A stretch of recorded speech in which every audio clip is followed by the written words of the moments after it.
안녕하세요, 워커비의 글읽기입니다. 자, 오늘 다뤄볼 글은 취미 재테크 덕투일치 뜬다, 음악축제 14% 수익이라는 중앙일보의 김경진 기자님의 기사입니다.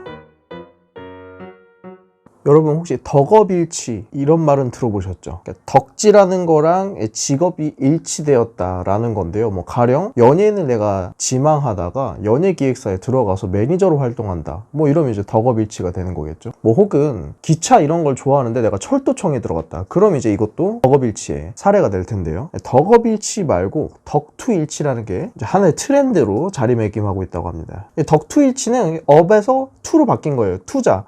그러니까 내가 어떤 걸 덕질하는데 이 덕질하는 게 투자랑도 연결이 되는 거예요. 가령 내가 어떤 피규어를 엄청 좋아하면 희귀한 피규어를 모아서 이걸로 투자를 하게 된다. 그럼 이제 이게 덕투일치가 되겠죠. 또 내가 우표 모으는 걸 좋아하는데 그냥 단순히 모으는 것에 그치지 않고 값어치가 있고 투자 가치가 있는 우표를 사 모으고 다시 이것으로 재테크를 한다라고 하면 이제 덕투일치의 하나의 사례가 될 텐데요. 이번 기사에서는 와디즈를 통해 문화 콘텐츠에 투자하는 이 젊은 층의 트렌드에 대해서 소개하고 있습니다. 자, 이런 공연, 전시, 영화 이런 이제 문화형 펀딩을 와디즈에서 2016년에 약 20억 원 수준으로 집행했었는데 지난해 말 이제 2018년 말 기준으로는 70억까지 그 펀딩 금액의 규모가 늘어났다라고 합니다. 실 사례로 이제 국내 최대 음악 축제인 그린 플러그드 서울의 경우는 채권 투자 모집 결과 청약 개시 하루 만에 500명이 몰려서 9억 원의 모집 금액을 쉽게 조달하게 되었는데요.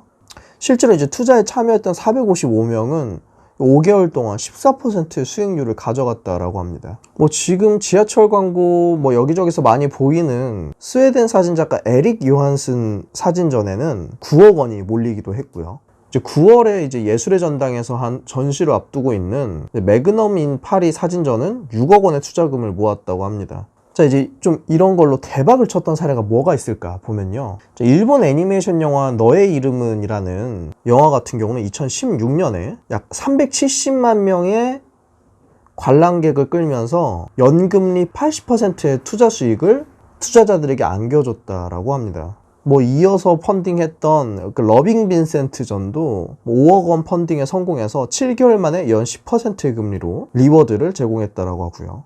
이런 문화 컨텐츠에 대한 펀딩이 이 크라우드 펀딩 내에서 차지하는 그 비중이 점점 넓어지고 있는데요. 투자형 프로젝트 5개 중 1개가 문화 관련 컨텐츠로 구성되고 있다고 합니다. 단순히 영화, 전시에 그치는 게 아니라 장르 자체도 확대되고 있는데요. 일러스트 작가의 작품, 작품뿐만 아니라 일러스트를 기반으로 한 책, 웹툰, 공예, 패션 등 장르가 정말 다양해지고 있고요.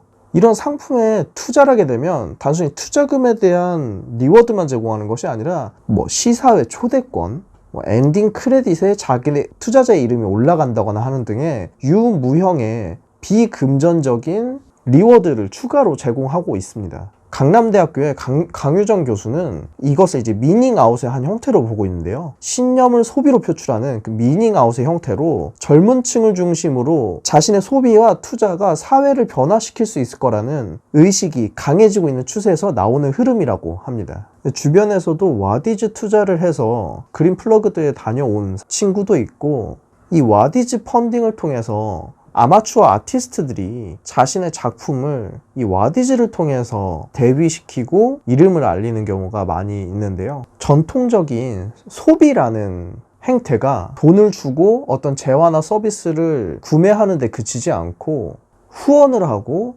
투자를 해서 그 상품과 서비스가 좀 더 크게 클 수 있도록 지원한다라는 것, 그리고 이 과정 안에서 자신의 신념이 소비 안에 들어간다라는 것이 상당히 의미 있는 것 같습니다. 오늘 워커비의 글읽기는 취미를 재테크로 승화시키는 덕투일치에 대해서 알아봤습니다. 감사합니다. 워커비의 글읽기였습니다.